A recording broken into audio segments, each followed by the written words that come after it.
All right, we're looking at a hydraulic XT disc brake system here. The person who rode this bike, they allowed the brake pads to run too thin, so the brake pads went to the metal. We run all the pad away and went to the backing, which is the metal, and the metal started to scratch the rotor. And sometimes it's hard to notice because the sound is just a little bit noisier than just regular braking. That metal then heated up and melted on itself onto the rotor here. So now we have pieces of brake pad backing metal welded to our rotor here. It's pretty much garbage at this time.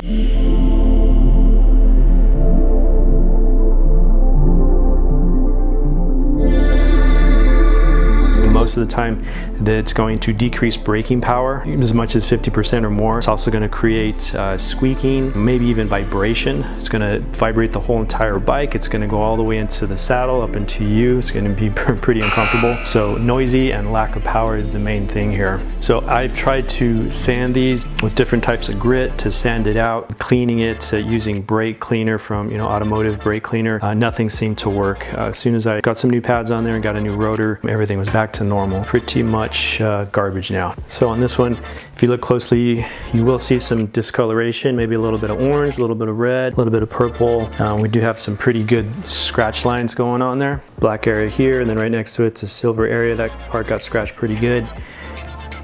And if you put your nail, use your fingernail, go from the inside down, there's going to be a ridge. That's pretty darn huge. So if you could feel something where it drops down, it's almost like a step. So most likely this rotor was ready to be replaced anyways because it's getting super thin. There are markings on most of these rotors that will tell you the minimum tolerance, and you're going to measure that usually with a micrometer. You're going to measure the thickness of the rotor. When you go to measure, it's mostly a plastic micrometer, but it is digital. So we're opening this up, we're measuring the thickness from the backside, and you're trying to do it nice and flat. You don't want to be angled left or right because you want to give these two little clamps to sit down nice and flush. You might want to check this in maybe 3 different spots. As of now, I'm getting 1.3. The minimum on this Shimano XT rotor is 1.5 millimeter of thickness. Once you hit 1.5, it's time to replace. This is down to 1.3 in that place. Same thing, 1.3. 1.2 there. These start to get very soft and start to flex side to side pretty easily. They will start to destroy them. They'll get way too hot. They won't be able to handle all that heat. So here we're looking at the back shot. It's a straight view coming into the back of the rotor. Here's the caliper. And you're just going to squeeze. You want to get a nice straight shot.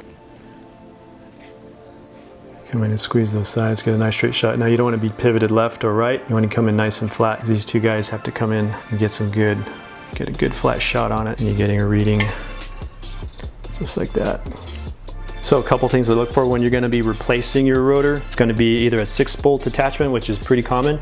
The other style is a spline, which is going to use a cassette lock ring tool to unloosen it. So you're going to see some type of ring on here. It's going to be similar to a cassette lock ring, which you have on your bike. You're also looking at the size here. If it's not written down on your rotor, you're going to go ahead and measure it, get your ruler. It's going to be usually measured in millimeters. This one's here is a 160 millimeter. Typically pretty small in the back and then usually bigger in the front. Just like a car, when you hit the brakes, everything goes forward, so all your weight comes off of the rear end, so you don't need that much power in the rear. And that's when you try and hang your butt back and keep traction back here. That's where the bigger rotor in the front, so it can take all that extra pressure and all that extra heat. So the bigger the rotor can dispense a lot of that heat much easier. You can probably mix and match brands. They may vary in size by thickness. In most cases it can work. You won't know until you try it.